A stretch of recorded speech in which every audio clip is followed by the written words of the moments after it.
Uruguay, 30 de enero de 2026. Hoy hacemos una radiografía de la vida administrativa y social del país a través de sus publicaciones oficiales. Ujú. Veremos decisiones del Poder Ejecutivo sobre seguridad vial, medio ambiente, la fiscalidad agrícola De todo un poco. y convocatorias públicas que van desde, economistas para el Banco Central hasta anuncios de boda, que reflejan la diversidad de la sociedad. Que esa parte es una joya. Y por último, echaremos un vistazo a la ley en la calle, con el registro detallado de las infracciones de tráfico. Es que es la oportunidad perfecta para ver cómo las grandes políticas pues se conectan con el día a día. Exacto. No es teoría, es la maquinaria del Estado funcionando. En un solo día, desde un decreto que te cambia las normas de conducir hasta la multa concreta que recibe alguien. Todo queda ahí, registrado. Pues vamos a conectar esos puntos. Empecemos por algo que, la verdad, afecta a muchísima gente. La seguridad vial. Venga. Hay una modificación de un decreto sobre la renovación del permiso de conducir. Antes parece que si no pagabas cualquier multa te podían bloquear la renovación. Así era, sí. Y el cambio, ojo, es sustancial. El nuevo decreto 826 lo que hace es especificar, ¿Cómo? pues que ahora la suspensión de la renovación por impago se va a aplicar solo y exclusivamente a una infracción muy concreta, el Código 4.2.1. ¿Qué es? Conducir bajo los efectos del alcohol o negarse a la prueba de alcoholemia. Ah, claro. Es un cambio de enfoque total. Se pasa de una medida, digamos, generalista a una de alta precisión. Apuntan a lo más grave. Entiendo la lógica, de priorizar las infracciones más peligrosas. Pero al hacer esto, ¿no se corre el riesgo de enviar una señal un poco extraña? ¿En qué sentido? En el sentido de que las multas menores, no sé, de aparcamiento o un exceso de velocidad pequeño, pues son menos importantes y se pueden ignorar sin consecuencias graves a corto plazo. Es una buena pregunta. Es el equilibrio que siempre se busca. Por un lado está el mensaje disuasorio. Toda infracción se sanciona. Claro. Pero por otro está la proporcionalidad. A ver, bloquear un trámite tan básico como renovar el carné por una multa de aparcamiento puede ser, un poco bestia. Y un lío administrativo, me imagino. Exacto. Esto sugiere una decisión pragmática. Concentrar el castigo más duro en lo que pone vidas en riesgo de forma directa. Las otras multas se siguen cobrando, pero por las vías de siempre. Es una gestión de riesgos, básicamente. Me gusta eso de gestión de riesgos. Y de un riesgo en la carretera pasamos a otro, uno medioambiental. El gobierno ha creado un grupo asesor ad hoc de expertos para luchar contra el picudo rojo. El documento lo describe como una plaga, Rhynchophorus ferrugineus, que llegó en 2022 y está haciendo estragos en las palmeras. Sí, este es un ejemplo de manual de cómo se responde hoy en día a una amenaza ecológica. El decreto 19026 no es solo una orden, formaliza un grupo de trabajo interinstitucional. Y la composición del grupo es muy amplia, ¿no? Amplísima. Y eso es lo que dice todo. Hay técnicos de ambiente, de ganadería, de educación, y se invita a investigadores de varias universidades, del Instituto de Investigación Agropecuaria. Y a ver, ¿por qué esta estructura tan diversa? Uno pensaría que esto es cosa del Ministerio de Ambiente y ya está. Pues porque el problema es mucho más que un bicho comiéndose una palmera. Implica ambiente, por la biodiversidad, claro, pero también a ganadería y agricultura porque es un recurso vegetal. Tiene impacto económico. Efectivamente. Implica a educación, porque la concienciación es clave, y sobre todo a las universidades, porque la solución no es fácil. Se necesita ciencia. Se necesita ciencia, estudio, estrategia. Es el reconocimiento de que estos problemas ya no se resuelven desde un solo despacho. El objetivo, eso sí, es muy concreto: salvar los palmales de Rocha y Paysandú. Vemos cómo el gobierno protege la naturaleza y también cómo gestiona la economía. Hay un decreto, el 2026, que fija en 100 millones de pesos uruguayos los beneficios fiscales para proyectos deportivos. Ujú. Pero el que de verdad me ha llamado la atención por el nivel de detalle es el 21026, el que regula el IMEVA, el impuesto a la enajenación de bienes agropecuarios. La lista de productos y sus tasas es increíble. Es que ese decreto es un mapa de la economía y de las prioridades políticas para el campo uruguayo. Un mapa. Sí, porque el IMEVA no es un impuesto plano, es una herramienta. Fíjate en los porcentajes. El ganado y los cueros, un 2,5%. El ganado bovino, un 2%. La leche, un 1,10%. Pero los cereales, solo un 0,10%. Cada cifra es un cálculo. Un cálculo sobre la importancia de cada producto. Sobre su importancia, su cadena de valor, su competitividad, todo. Y en esa lista hay una línea que destaca muchísimo.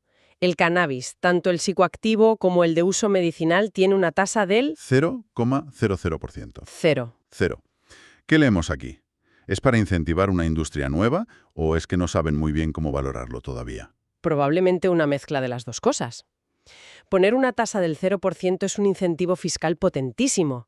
Es una forma de decir, queremos que esto crezca, inviertan aquí. Una alfombra roja fiscal. Exacto. Y también es práctico. ¿Cómo pones un precio de referencia a un producto tan nuevo, con tantas variedades? Poner un 0% de momento lo simplifica todo, mientras el mercado madura. Es fascinante cómo la política fiscal pasa de gravar la lana, un producto de siglos, a regular mercados que hace 10 años ni existían. Hemos visto cómo se marcan las reglas desde arriba, sí. Pero estos documentos también son una ventana a cómo el Estado y la sociedad interactúan a un nivel más personal. Efectivamente, dejamos los decretos y pasamos a los anuncios públicos. Ahí el pulso es otro. ¿Y qué pulso? Hay una convocatoria del Banco Central de Uruguay, buscan un analista B economista. Y lo que me sorprende es la transparencia. ¿A qué te refieres? Publican la lista completa de los 5 miembros del tribunal, desde el presidente hasta el representante de los trabajadores. Todo. Sí, pero para mí lo más revelador no son los nombres, es el temario que exigen. Ah, ¿sí? No es la típica descripción de «se requiere experiencia en macroeconomía». No, para nada. Es mucho más. Es una bibliografía detallada, con enlaces a la Carta Orgánica del Banco, a sus informes de política monetaria, a las metodologías que usan para el PIB, a sus propios papers sobre modelos macroeconómicos. Es como si el examen empezara con el anuncio. No buscan a alguien cualificado en general, buscan a alguien que ya esté metido en su forma de pensar, que hable su idioma desde el primer día. Precisamente. Es un filtro súper eficaz. Si un candidato ve esa lista y se asusta, pues quizá no es el perfil. Reduce el riesgo de contratar a un teórico brillante que luego no encaja. Vamos, que no basta con ser un buen economista, hay que ser un buen economista para ese Banco Central. Del rigor casi académico del Banco Central, la misma publicación nos lleva a algo mucho más personal, más humano. A los edictos matrimoniales. A los edictos. Se publica todo. Nombres, edades, estado civil, profesión, hay de todo. Una abogada de 28 con un ingeniero agrónomo de 31, por ejemplo. Y perfiles que rompen cualquier estereotipo. Totalmente. A mí me ha encantado el detalle de 2 jubilados divorciados de 87 y 77 años que anuncian su boda. Es que es fantástico. Es una maravilla. Demuestra que estos registros, que parecen tan fríos, en realidad contienen unas historias de vida increíbles. Exacto. Y nos permiten ver patrones, ¿no? Demográficos, culturales, y también la internacionalización de la sociedad. Sí. Hay un programador estadounidense de 36 con una uruguaya de 28, un ingeniero venezolano con una contadora mexicana, un montenegrino con una uruguaya. Y la ley obliga a publicar esto para que si alguien conoce un impedimento, lo denuncie. A ver, en la era de las redes sociales, ¿este método sigue siendo útil para eso o es ya más bien una tradición que nos deja este retrato social? Es una observación muy buena. La verdad es que su función original, la de control social en pueblos pequeños, ha perdido casi todo el peso. Es muy improbable que alguien se entere de un problema leyendo esto. Ya. Pero la ley persiste. Y al persistir, su función ha cambiado. Ya no es tanto una herramienta de control, sino un archivo público involuntario de cómo son las uniones en el país. Es esa tensión entre la tradición legal y la realidad de hoy. Y no solo se registran uniones, también creaciones. La FIFA inscribe 3 personajes, 3 ilustraciones. Mappel, Clutch y Zayu. ¿Sí? Y justo al lado, autores locales registrando obras como Mándala de Vida. Dice que ahí tienes un microcosmos, la globalización y la cultura local en el mismo sitio. Por un lado, una marca global como la FIFA protegiendo sus activos, sus mascotas. Lenguaje corporativo puro y duro. Exacto, el de la propiedad intelectual a gran escala. Y al lado, el registro de obras superpersonales, de autoayuda, de espiritualidad. Además, uno de los libros se titula La vida que podés sostener. Ese podés, en lugar de puedes, es un marcador lingüístico clarísimo de la zona. Totalmente. Es como si en la misma lista conviviera el inglés de Clutch, el lenguaje legal de la FIFA y el habla local de un autor uruguayo. Es un choque cultural en una sola página. Muestra las capas, ¿no? Las diferentes capas de influencias que coexisten. La protección de la propiedad intelectual sirve igual para una multinacional que para un escritor local. El registro oficial es el campo de juego común para los dos. Bueno, Hemos estado en los despachos, en las notarías. Ahora vamos a bajar al asfalto. A la calle. Los documentos incluyen páginas y páginas de notificaciones de multas de tráfico, listas interminables, matrícula, fecha, hora exacta, lugar y valor de la multa. Y aquí cerramos el círculo. ¿Recuerdas el primer decreto? Sí, Pues mientras a nivel ejecutivo se refina la consecuencia de no pagar, a nivel de calle la vigilancia es constante. y meticulosa. Y las listas revelan patrones. La infracción más común, pero por goleada, es el exceso de velocidad. Sí. Además lo detallan por rangos. Hasta 20 kilómetros por encima, de 21 a 30, o la más grave, superar el doble del límite.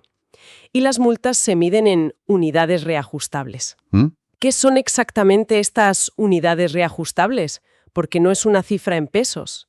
¿Qué función tiene este sistema? Pues es un mecanismo económico muy inteligente, la verdad, para luchar contra la inflación. Ah, En lugar de fijar una multa en, no sé, 1,000 pesos, y tener que cambiar la ley cada vez que ese dinero pierde valor, la fijan en unidades reajustables. El valor de esa unidad se actualiza con los precios. Así, la multa siempre mantiene su poder disuasorio. es una herramienta de estabilidad administrativa. Exacto. Muy bien dicho. Y en esas listas hay casos que saltan a la vista, son curiosos. Por ejemplo, el vehículo con matrícula SOU 472. Le multaron 4 veces por exceso de velocidad al mismo día. Vaya día. Un 21 de diciembre en diferentes rutas y a distintas horas. Se ve que tenía prisa. O que tiene un problema con el pie derecho, sí. Y hay más detalles. Otro coche, matrícula BFA 122, no solo tiene multa por velocidad, sino otra por llevar la placa matrícula deteriorada. Ojo, Esto demuestra la capilaridad del sistema. No se desescapa una. No es solo el radar. Es el ojo del inspector que ve que la matrícula no está bien. exacto. Y hay de todo. Por no llevar chaleco reflectante, por conducir sin licencia, por aparcar donde no se debe. Claro, Entonces, por un lado, el Estado relaja una consecuencia administrativa, la de la renovación del carné, pero por otro, la tecnología le permite ser más minucioso que nunca en la vigilancia. es una dualidad muy de nuestro tiempo. Si lo conectas todo, ves esa dinámica. El Estado puede ser más flexible en lo burocrático, pero a la vez refuerza la vigilancia. Y esto plantea una pregunta importante sobre el equilibrio ¿Entre qué? entre la prevención, la sanción y la gestión de las normas.